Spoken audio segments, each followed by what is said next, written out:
Selamat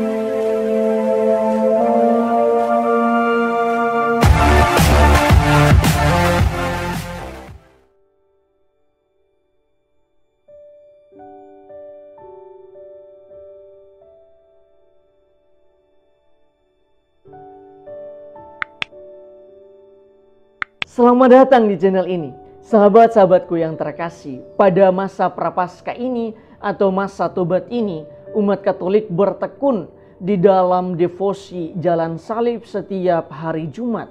Oleh karena itu pada kesempatan ini, saya hendak berbagi tentang sejarah dan makna Jalan Salib. Banyak orang pasti akan bertanya, dari mana devosi Jalan Salib ini berasal? Yang pasti, devosi Jalan Salib ini berasal dari tradisi gereja. Bahkan, devosi ini telah berakar lama di dalam gereja Katolik.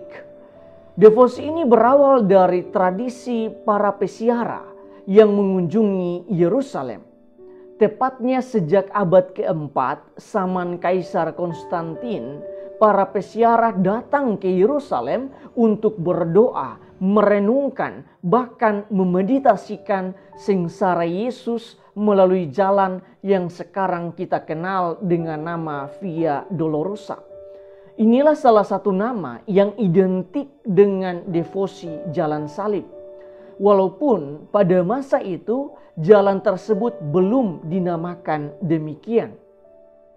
Kesaksian lain akan adanya devosi Jalan Salib ini datang dari Saint Jerome atau Santo Hieronymus. Ia menyebutkan bahwa banyak pesiara yang mengunjungi tempat-tempat kudus di Yerusalem pada zamannya. Dari sinilah kita mengetahui bahwa sejak awal telah ada tradisi merenungkan sengsara Kristus yang kita kenal sekarang dengan nama Jalan Salib. Namun, jauh sebelum tradisi dari para pesiara dan kesaksian dari Santo Hieronymus, tradisi gereja juga mengatakan bahwa kegiatan merenungkan dan menyelusuri kembali rute perjalanan Yesus telah dipraktekkan oleh Bunda Maria. Tradisi mencatat bahwa setiap hari setelah Yesus wafat, Bunda Maria mengunjungi rute perjalanan sengsara putranya. Bunda Maria berjalan dari tempat Yesus dihukum mati sampai ke puncak Golgota.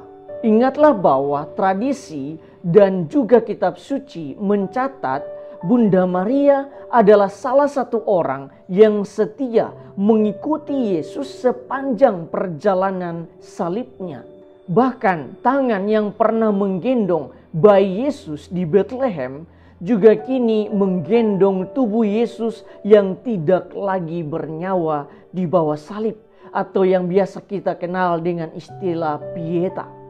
Sehingga tidak diragukan lagi bahwa Bunda Maria tahu persis rute mana yang dilewati oleh Yesus selama perjalanan sengsaranya.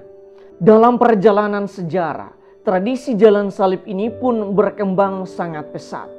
Apalagi setelah beberapa tempat di Yerusalem dipercayakan kepada Ordo Fransiskan pada tahun 1342.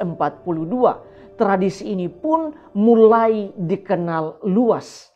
Oleh karena itu, dalam perkembangan waktu ada banyak paus yang bahkan menganjurkan doa Jalan Salib, antara lain Paus Innocentius ke-11, Paus Innocentius ke-12, Paus Benediktus ke-12, Paus Clement ke-12, dan Paus Benediktus ke-14. Sahabat-sahabatku yang terkasih, pada akhir video ini saya hendak memberikan beberapa permenungan saya tentang devosi Jalan Salib ini atau makna dari Jalan Salib ini. Pertama, dalam permenungan saya, devosi Jalan Salib adalah devosi yang terbaik bagi kita untuk merenungkan secara lebih mendalam penderitaan dan sengsara Yesus. Inilah devosi yang mengantar kita untuk menghayati secara benar-benar peristiwa kesengsaraan Kristus. Di dalam setiap stasi atau peristiwa kesengsaraannya, kita bisa merenungkan bahkan mencecap sedikit penderitaan Kristus. Kedua, jika kita bisa mengikuti jalan salib sampai pada titik terdalam kesengsaraan Kristus, maka kita akan tiba pada pintu pertobatan. Sebab devosi ini memiliki daya luar biasa untuk menumbuhkan kesadaran kita terhadap dosa-dosa kita. Pada saat itu rahmat spiritual akan berlimpah di dalam diri kita. Mengapa bisa demikian? Karena dengan mengikuti devosi ini, kita menyaksikan penderitaan yang paling kejam yang pernah dialami oleh Yesus sendiri. Padahal penderitaan itu adalah dosa-dosa kita yang ditebus olehnya.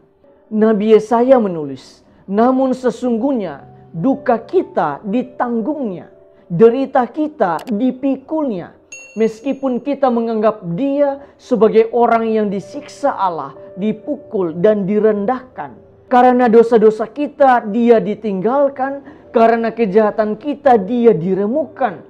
Oleh siksa yang dideritanya kita disembuhkan, oleh luka-lukanya kita dipulihkan. Yesaya pasal 53 ayat 4-6. Ketiga, di dalam devosi jalan salib ini tersimpan puncak dari kisah cinta Allah kepada manusia. Bukti nyata Allah mencintai manusia ialah pengorbanannya yang tidak terkira untuk manusia di dalam kesengsaraan dan penderitaannya. Yesus sendiri pernah mengatakan seperti ini, "Aku telah mengasihi kamu. Tidak ada kasih yang lebih besar daripada kasih seseorang yang memberikan nyawanya untuk sahabat-sahabatnya. Kamu adalah sahabatku jika kamu berbuat apa yang kuperintahkan kepadamu." Injil Yohanes pasal 15 ayat 12-14. Dengan demikian, jika kita mampu menghayati devosi ini secara lebih mendalam, maka kita akan menemukan cinta Allah itu, dan sebagai orang yang merasa dicintai, kita pun akan membalas cinta itu dengan cinta kepada Allah. Keempat, makna-makna lain yang akan muncul ialah kita akan mampu memaknai arti kesetiaan dan kesabaran. Di dalam jalan salib, kita menyaksikan bahwa Yesus benar-benar setia dan sabar di dalam penderitaan dan kesengsaraannya. Oleh karena itu, pengalaman Yesus ini akan menguatkan kita untuk tetap setia dan sabar di dalam setiap tantangan, godaan, cobaan, dan badai kehidupan yang kita alami. Tuhan memberkati kita semua.